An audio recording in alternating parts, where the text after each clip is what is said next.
Está a ouvir Assunto Sério, um podcast da Grande Loja Soberana de Portugal, dedicado à educação maçónica e ao lado prático da maçonaria.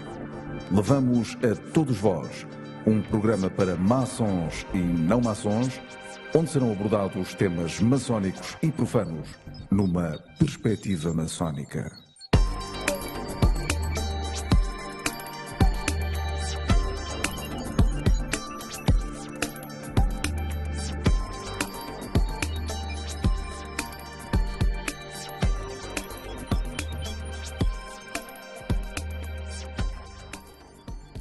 Sejam bem-vindos a mais um Assunto Sério, um podcast da Grande Loja Soberana de Portugal, que é dirigido à sociedade civil em geral, não é para maçons em particular, para não maçons com certeza, e pretende chegar a todos, se for possível.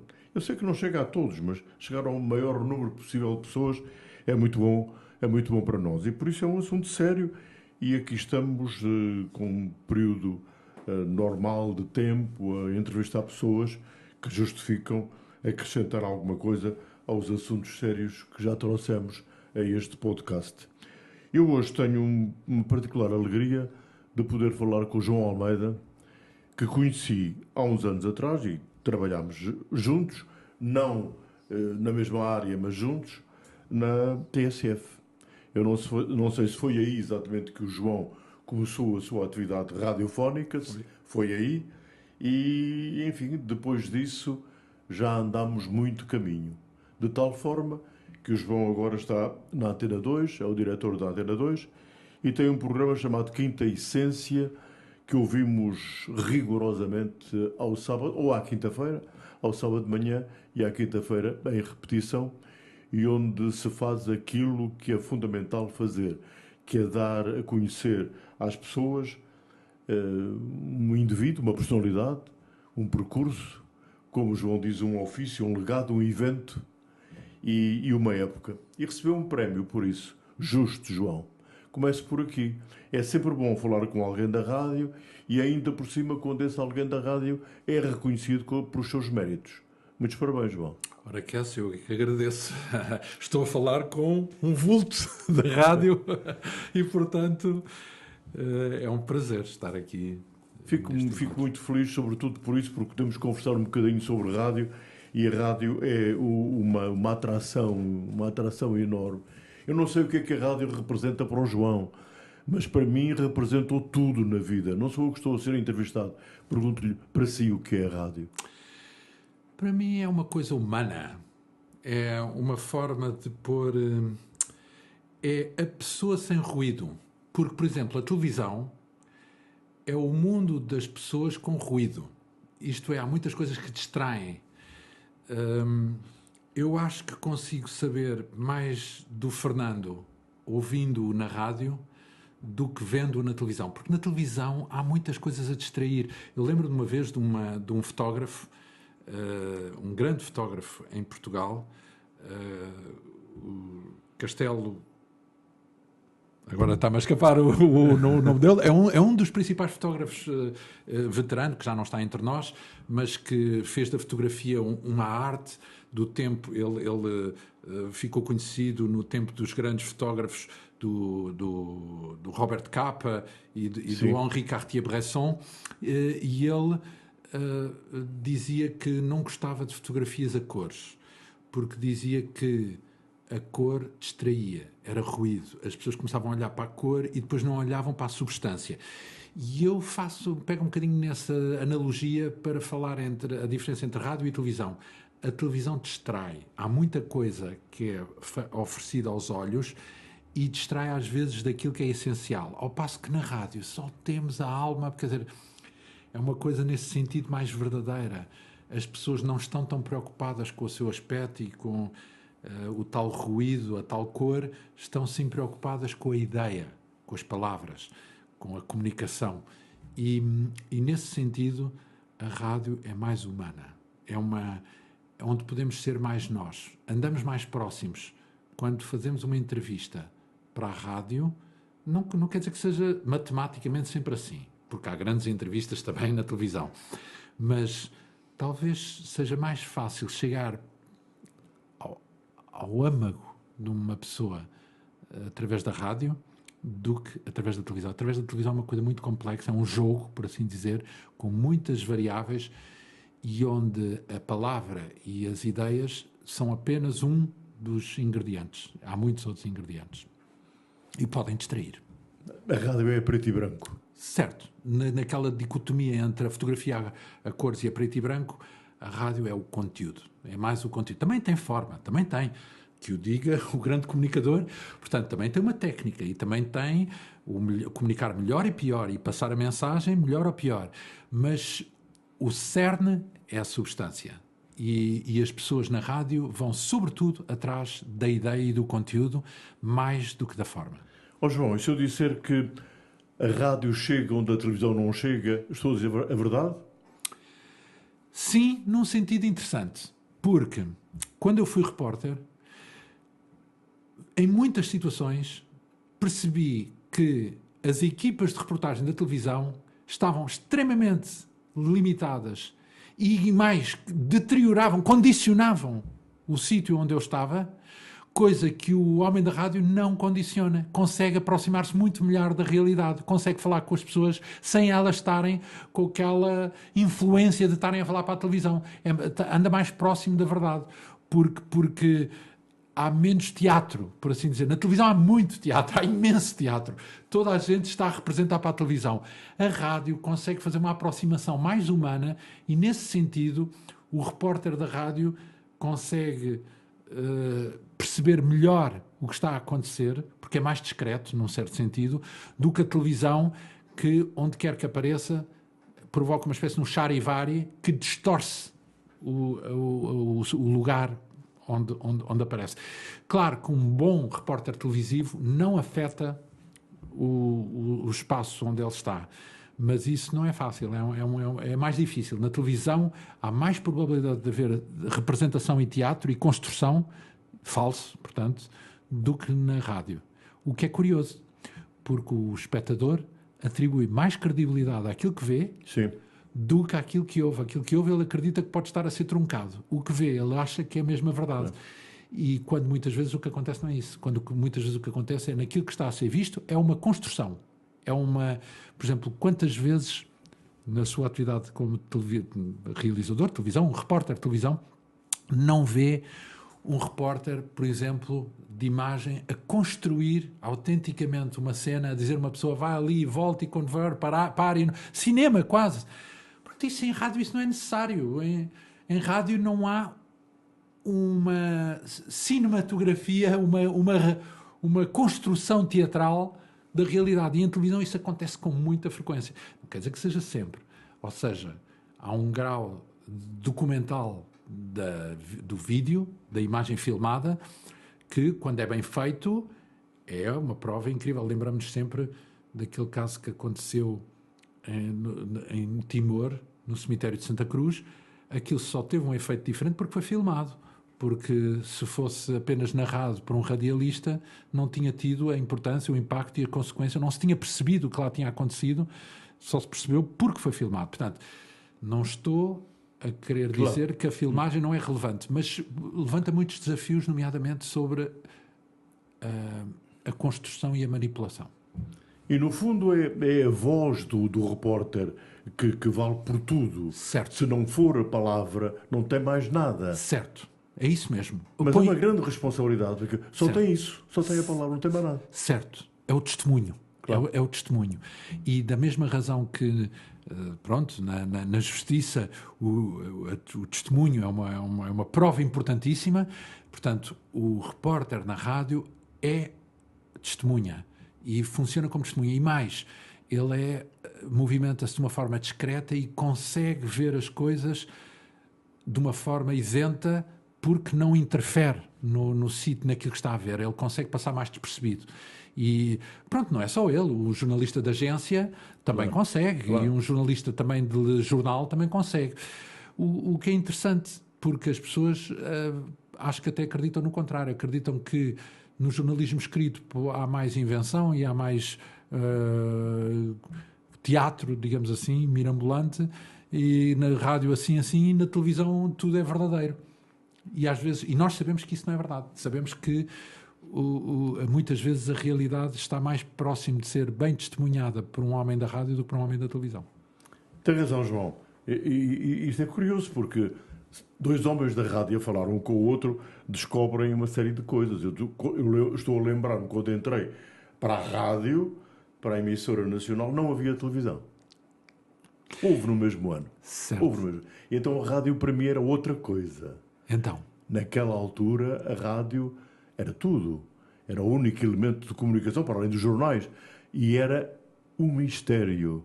O mistério da voz. O mistério de quem está do outro lado. Quem está a falar comigo. Quem está a comunicar comigo. Ainda hoje se mantém esse mistério ou não? eu acho que sim, ainda que, como há muito ruído, a imagem introduz ruído incrível, não é? Porque há a imagem do vídeo, da televisão, e a imagem de multimédia, online, dos telemóveis, dos smartphones. E isso é muito ruído. Volta àquela história da fotografia a preto e branco ou cores. A imagem introduz muito ruído na essencial. Imaginemos que há uma mensagem, e a mensagem é uma coisa essencial.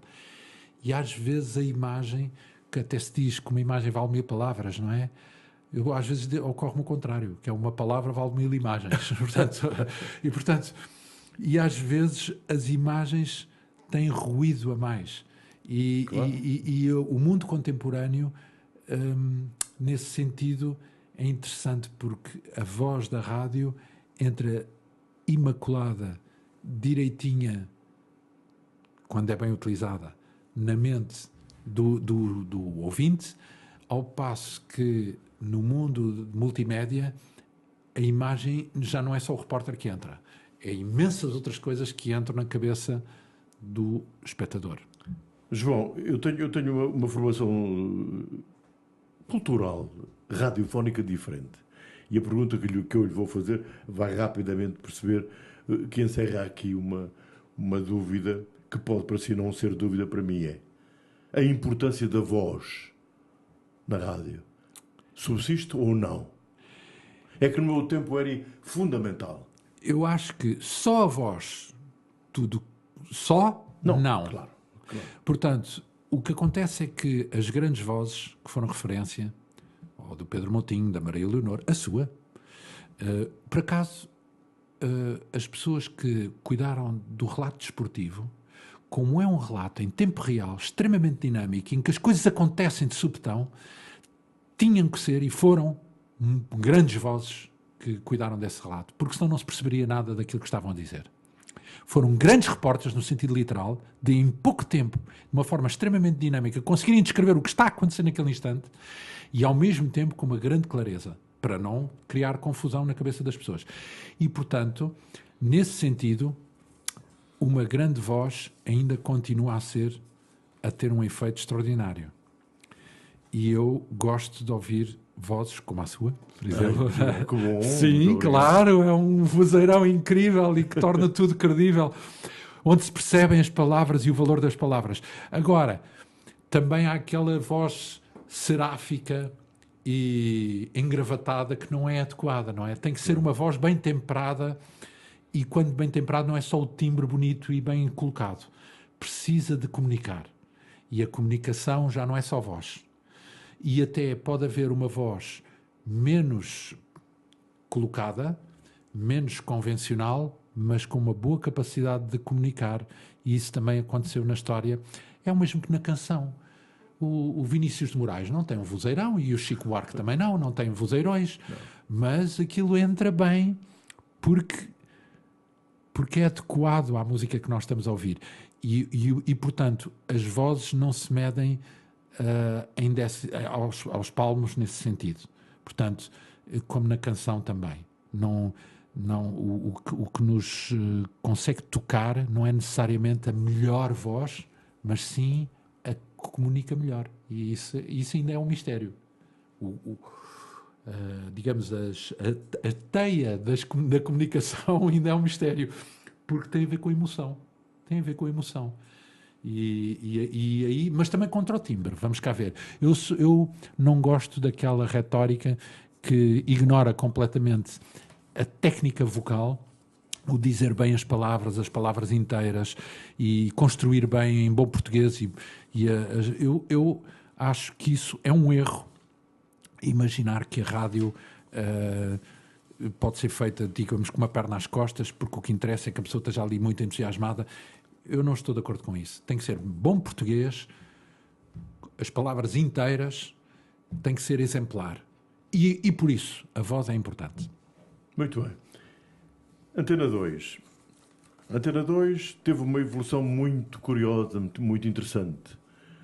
Começou por ser programa B, depois foi Lisboa 2, quando eu entrei para a emissora nacional era Lisboa 2, depois passou a Programa 2, depois a Rádio Cultura e, finalmente, Antena 2.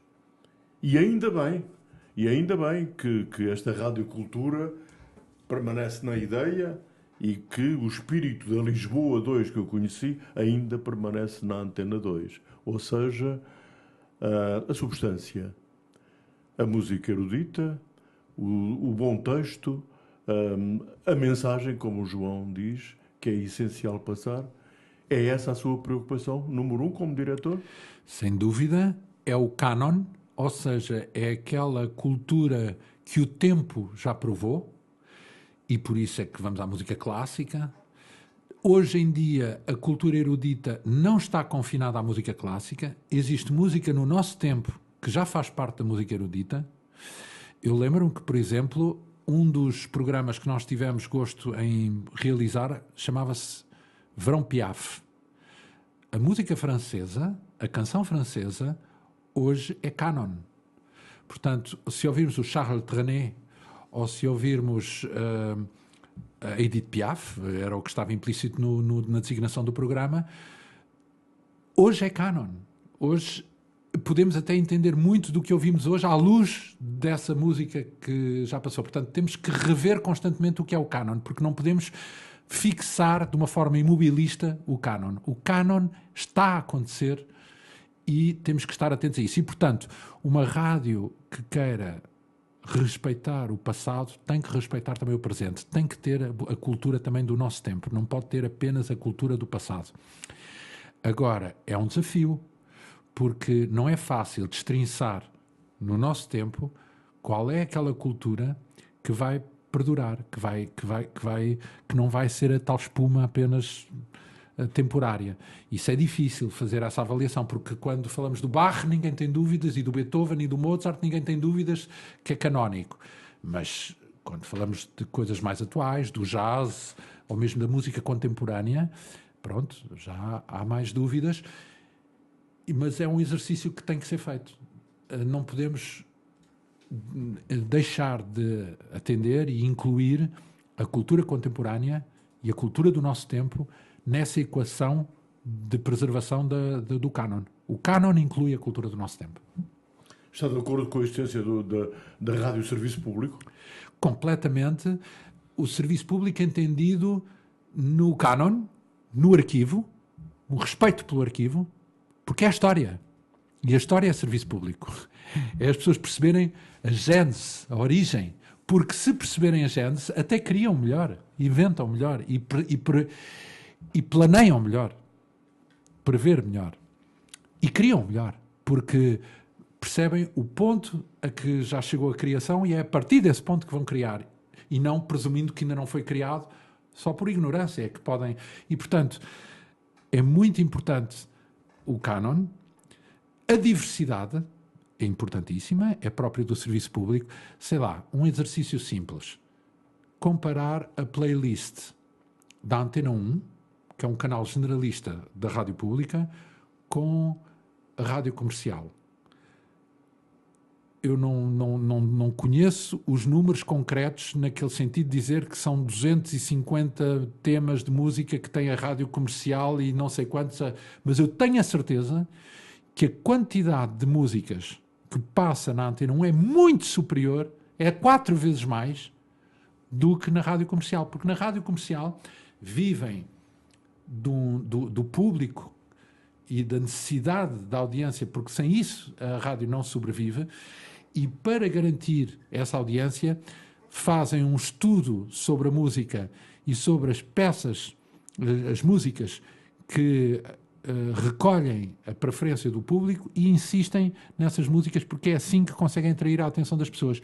Já a rádio pública vai muito para lá dessa missão, porque tem que dar cobertura aos novos, aos inovadores, aos criadores, quando ainda não são conhecidos, que certamente não vão ter o mesmo público que tem um músico conhecido.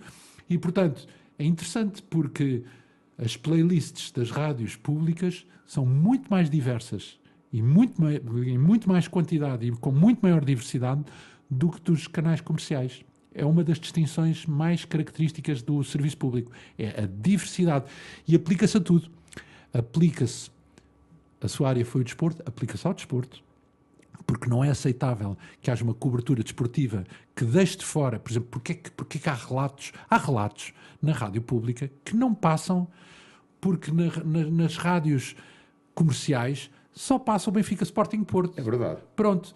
Se quisermos um Braga Guimarães, isso só na rádio pública é que existe o acompanhamento, tanto em relato como em repórter. Mas isso é serviço público. Exatamente, é isso que eu estou a dizer.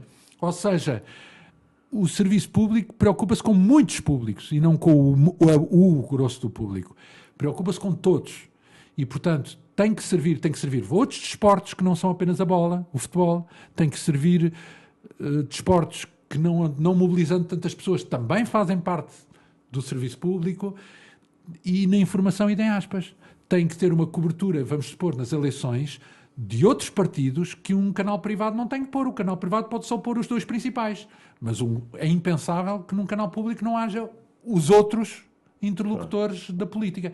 Portanto, desde logo, uma marca característica do serviço público é a diversidade barra pluralismo. Portanto, tem que haver essas duas características. Claro.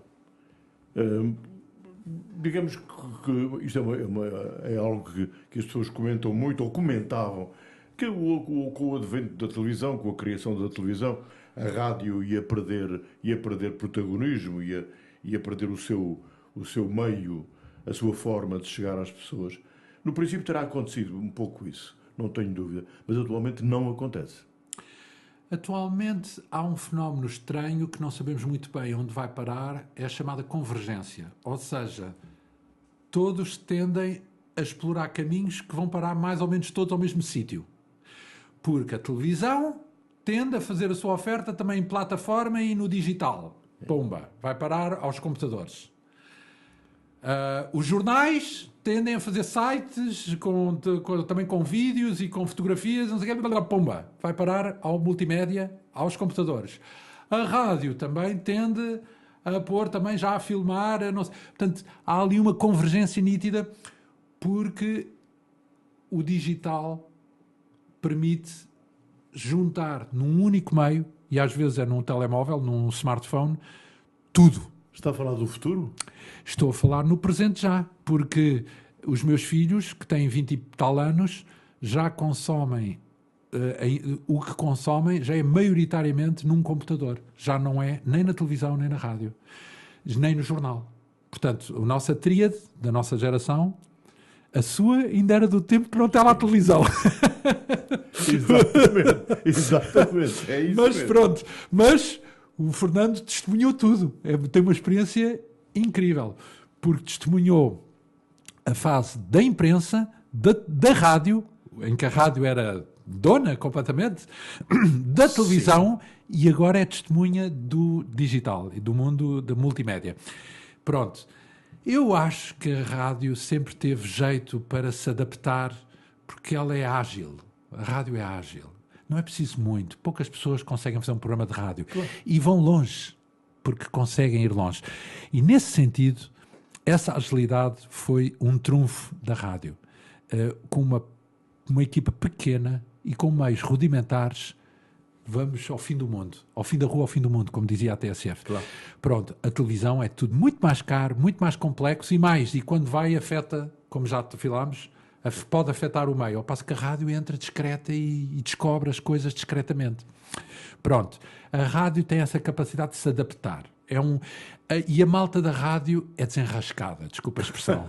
A malta da rádio, quando vê transição de um média para o outro, normalmente é da rádio para os outros, não é dos outros para a rádio. Sim, sim. Não são os da televisão e os dos jornais que vêm fazer rádio, são os da rádio que vão fazer os outros.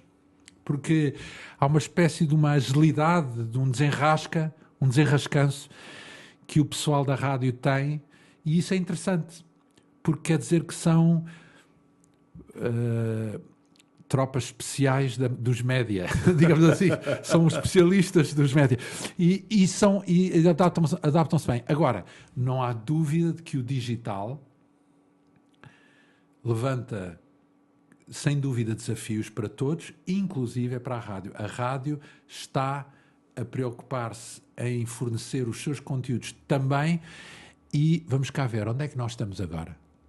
Pois. Nesta conversa. Pois. Temos um grande radialista, um dos mais importantes, a meu ver, da história da rádio hoje. Oh, João, eu vim aqui para o entrevistar assim. Pronto, mas estamos a fazê-lo no média da convergência, estamos a fazer um média digital.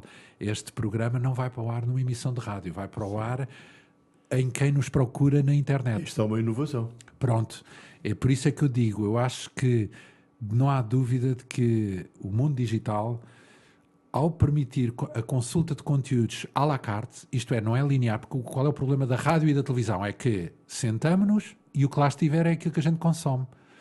Mas o digital permite sermos nós a escolher quando é que queremos ouvir. Este programa que estamos a gravar, ele está disponível para as pessoas ouvirem quando quiserem. Em todo o mundo. E em todo o mundo. E são duas características que o digital permite e que a rádio tinha dificuldade. Havia a rádio em onda curta, mas não tem comparação possível. Portanto, o alcance da rádio através do digital e o vencer o tempo, que é, não tem que ser agora, pode ser quando quiser, são duas vantagens muito importantes. Claro. E o mundo digital, com essas vantagens, atrai todos os outros. A televisão também quer estar onde quer que seja, sim, em vez de ser só em Portugal ou não sei o que, a RTP pode ser em todo lado por causa do digital, e a qualquer hora, qualquer produto a qualquer hora, por causa das plataformas internacionais. São a Netflix, mas em nós temos a RTP Play, ou a Opto da SIC, ou a TVI. Portanto, as televisões e as rádios oferecem os seus conteúdos em qualquer lugar e a qualquer hora. E isso, só o digital é que permite isso. E por isso é que se encontram todas por lá. As rádios locais foram algo de bastante bom, depois do 25 de Abril, foi a democratização da rádio, digamos assim. Se quiser utilizar este chavão. Mas estão a perder protagonismo. No sentido literal do termo, rádio linear em antena, sim. Mas algumas rádios têm feito um trabalho, para já, bem inserido em comunidade. O grande segredo é não quererem imitar as rádios nacionais. É perceberem o seu lugar e o seu público e os interesses do seu público. E, por outro lado, têm que também fazer a tal transição para o digital. E até acho que há meios para ser feita essa transição sem ser meios muito custosos. E, portanto, se essas rádios, na sua aptidão ágil, conseguirem, focar-se no local e, 2, levar para o mundo digital, eu acho que sobrevivem. Faz sentido uma rádio notícias neste momento? Essa é uma boa questão, porque a informação circula a todo lado, vomitada constantemente por todo lado, em todas as redes. É um desafio. Eu acho que há um conceito interessante que devia ocupar os média, melhor dizendo, em bom português, que é aquilo que às vezes dizem no inglesismo o fact-checking. Ou seja, se não somos os primeiros, ou se é difícil sermos os primeiros a dar a notícia, porque o rastilho em que ela aparece é instantâneo nas redes sociais, e quando lá chega o média já vai tarde, já é uma notícia em segunda mão, mas nós temos a capacidade, o tempo e o know-how, o conhecimento, para pôr à prova essa informação, se ela é verdadeira ou falsa. Porque agora essa informação é um rastilho, ela espalha-se num instante, mas muitas vezes está provado que é falsa. E a competência de um jornalista e de um comunicador devia ser destrinçar, separar o trigo do joio. Portanto, podemos não ser os primeiros, mas podemos separar o trigo do joio, porque o cidadão e as redes sociais não têm capacidade para separar o trigo do joio. Embarcam muito facilmente nas notícias falsas, o rastilho de coisas que são erradas, às vezes completamente manipuladas, ou simplesmente distorcidas, ou equívocos, é enorme. E se há um tempo bem gasto de um jornalista, é quando ele chega e diz: ok, a informação anda aí, não fui o primeiro a dar, mas eu vou corrigir. Aquilo não é exatamente assim, mas é assado. E se o jornalismo apostar no rigor e na credibilidade, continua a prestar um serviço que as redes sociais e o digital ainda não é capaz. Há uma enorme tendência para o facilitismo. Certo. E os média deviam aplicar os seus recursos no rigor e no tal fact-checking. Ou seja, podemos não ser os primeiros a dar a notícia, mas nós vamos dizer se aquilo tem fundamento ou não. E provar. E até provar. Documentar, fotografar, filmar, gravar, falar com, encontrar. Porque isso o cidadão que anda a espalhar notícias no Facebook, ele não consegue. Claro. Mas um profissional do média Claro. devia conseguir e devia apostar nisso. Ele tem que ter uma mais-valia. E a mais-valia pode ser uma espécie de árbitro do que é verdade ou não. E eu dava-me por satisfeito, porque vejo imensa informação. No Facebook também, é inevitável, no Instagram, no TikTok, onde queiram. Mas depois ia aos meios de referência, aos jornais. Pode até ser no site, não tem que ser no jornal papel ou na rádio emissão. Pode ser na mesma na internet. Mas é ali com peritos, com os comunicadores, as pessoas que escavam a verdade, os factos, o mais possível, porque isso não é uma tarefa simples, muitas vezes, mas seria essas que permitiriam saber se esta ou aquela notícia que se espalhou muito rapidamente tem ou não tem fundamento. Porque a verdade continua a ser um valor inestimável e o jornalismo, com todos os defeitos que tem, continua a ser a atividade que anda mais próximo dessa verdade. Porque todos os outros ou são limitados, não têm capacidade de destrinçar se é verdade ou não, ou pior que isso, são interesseiros. Um jornalista, como ganha do seu ofício para divulgar a verdade, não quer dizer que ele diga sempre, sabemos todos que há defeitos também. Os jornalistas nem sempre acertam na verdade, mas o dever deles é procurar a verdade e mais, cada vez que a encontram e que fica provado que tinham razão, acumulam prestígio e qualidade. E cada vez que cometem uma argolada, um erro ou até alguma falcatrua, estão a destruir o seu negócio. E passado pouco tempo, ninguém acredita neles. Portanto, a credibilidade e a verdade ainda continuam a ter valor e eu acho que o jornalismo devia se focar nisso, na explicação dos factos, porque muitas vezes também as redes sociais também não explicam nada, é só a rama, na explicação, no conteúdo, na explicação e na verdade. João, as pessoas têm tempo para ouvir rádio? Essa é uma boa questão. A rádio é muito ágil. Podemos estar a fazer outra coisa e estar a ouvir rádio na mesma. Sim. Podemos estar à noite até a ler um livro e ouvir rádio. Pode estar a conduzir o carro e E ouvir rádio. Aliás, é onde se ouve mais rádio, é no carro. Portanto, a rádio não é muito intrusiva. Lida bem, entra bem na intimidade das pessoas. E ela é atraente também por causa disso, porque segreda-nos ao ouvido. Não precisamos deixar de fazer o que estamos a fazer. Um escritor pode estar a escrever e mesmo assim ter a rádio ligada. Pronto. Já não vê televisão se estiver a escrever. Claro. Pronto. Claro. E, portanto, eu acho que a rádio, nesse sentido, também é ágil. Também é um meio que continua a ser discreto e continua a ser barato, porque oferece conteúdos, muita alma e não exige uma grande disponibilidade. Ajuda se estiver na internet, porque pode fazer com que este programa possa ser ouvido em qualquer altura. Não tem que ser naquele momento e depois, se não ouviu, já perdeu. Isso era antigamente. Agora ele fica disponível. Claro. E nesse sentido, a rádio não pode ficar anquilosada só na emissão linear, tem que fazer um esforço para disponibilizar os seus conteúdos na internet. É o que acontece comigo em relação ao seu programa Quinta Essência. Eu vou muitas vezes à procura dele, porque está lá, posso ouvir aquilo que eu quiser, quando eu quiser, às horas que eu quiser. É o que acontece com este podcast, que também é a mesma coisa. Quando se diz em relação à Antena 2, que é uma rádio específica, não é? Certo. Tem de se procurar. Eu quero ouvir a Antena 2, não é?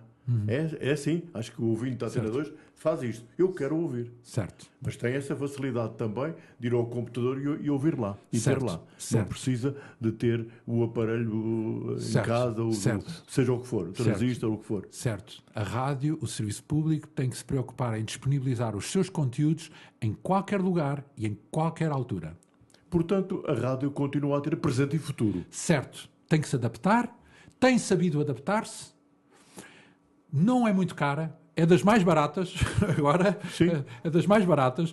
Portanto, mesmo os próprios profissionais da rádio não ganham assim tanto, nenhum patrão precisa ficar horrorizado com aquilo que vai gastar em salários. Pronto, chega bastante longe, consegue chegar a mercados, mesmo do ponto de vista comercial, que uma televisão não chega, porque é demasiado caro para se aplicar a um bairro, a uma cidade. Anunciar uma coisa que só acontece em Celurico de Basto, na televisão, é uma fortuna e não tem uma escala. Mas numa rádio tem. E, portanto, a rádio, nesse sentido, adapta-se a uma escala mais humana, é uma escala mais ágil. E nesse sentido, eu acho é que as pessoas que fazem a rádio têm que saber adaptar, apostar no digital, sem dúvida, porque isso é romper a questão do tempo e do espaço, é em qualquer lugar e em qualquer altura, e local. Tem que aprender a olhar aos interesses de um público específico e não disputar o mesmo público que interessa à Rádio Renascença, à TSF, à Rádio Comercial, etc. A rádio de serviço público pode ter ou deve ter publicidade? Eu penso que não, se bem que isso é um pau com dois bicos. Penso que não, em primeiro lugar, porque o mercado publicitário ficava distorcido se houvesse uma rádio que recebe dinheiro do orçamento e depois ainda vai buscar dinheiro à publicidade. Digamos que é uma concorrência injusta face às rádios privadas. Ela tem dinheiro para fazer o que entende que é melhor para o serviço público, então não vai disputar o mercado comercial, penso eu. Agora, acho que há alguma exceção, e a Antena 2 é disso exemplo, que é na publicidade institucional, por exemplo, na cultura, nos espetáculos, nas campanhas que têm a ver com as eleições, com o Instituto de Oncologia, com a saúde, com o ambiente. Portanto, há uma série de áreas onde a publicidade, chamemos-lhe assim, tem um caráter quase de serviço público, onde se anuncia um espetáculo no Teatro São Carlos, não se pode considerar isso publicidade comercial, e essa pode e deve ter lugar no canal público de rádio. Portanto, publicidade institucional e de serviço público, sim. Publicidade comercial, BMW, Sonazol ou outras marcas, não. João Almeida, que bom falar consigo, João. Deixe-me aqui, um velho profissional de rádio, agradecer o trabalho que está a fazer na Antena 2. Muito obrigado. Queria só dizer mais uma coisa. Diga. Que o Fernando, as pessoas não sabem, porque cada geração acompanha apenas um momento do seu trajeto, mas quem anda na rádio e acompanha a história da rádio não imagina o contributo que o Fernando deu ao longo de décadas para a rádio. Lembro-me de ouvir os seus relatos, e mesmo aqueles relatadores que eu me lembro que tinham qualidade, imaginemos o David Borges, ele dizia, é o Fernando Correia que é a referência. Ou seja, as referências citavam-no a si como a referência, como uma pessoa rigorosa. Fazia parte daquela geração do jornalismo que, mesmo sendo desportivo, usava um português imaculado, um português correto, à prova de bala. Criativo também. Havia grandes jornalistas também na escrita, na Bola, por exemplo, com grandes escribas, tipos com um talento incrível, podiam dar aulas de português em qualquer parte do mundo. Portanto, uma geração de grande criatividade, de grande bom senso. Portanto, quando fez um programa chamado Bancada Central, iniciou um programa de ideias e de debate, mas extremamente polido, bem educado, onde são as ideias que contam e não a retórica. Portanto, eu curvo-me e tiro o meu chapéu perante um grande profissional que soube fazer durante muitos anos rádio, obrigado, foi uma referência, geração após geração, e hoje muita gente, quando faz rádio, às vezes está a fazer algo que deve-o a si, sem saber que o deve a si. Ou seja, foi daquelas vultos que plantou o código genético de muitas coisas que hoje se fazem, mesmo que os próprios não saibam. A verdade é que quando têm olhos azuis, chamemos-lhe assim, devem-no a si, neste caso, no seu caso são castanhos, mas devem-no a si sem saberem que esse gene já vem de trás. Portanto, fez parte de uma geração que plantou um padrão de qualidade inigualável até hoje, inigualável, a meu ver, e que produz frutos, mesmo quando as pessoas que usufruem desses frutos nem sequer sabem que estão a usufruir deles. É verdadeiramente uma herança genética que o Fernando representa. Eu acho que se um dia tivessem que homenagear uma geração, além do seu trabalho individual, podiam escolhê-lo assim como um representante dessa geração que trilhou um caminho que ainda hoje produz efeitos. Portanto, as suas palavras ficam aqui. A minha vénia. No meu coração. Pronto. Muito obrigado, João Almeida, diretor da Antena 2, foi o meu convidado neste podcast Assunto Sério. E terminámos de uma forma que não seria para mim a mais conveniente, mas que me deixou à beira de pensar que vale a pena viver. Até à próxima. Obrigado, João.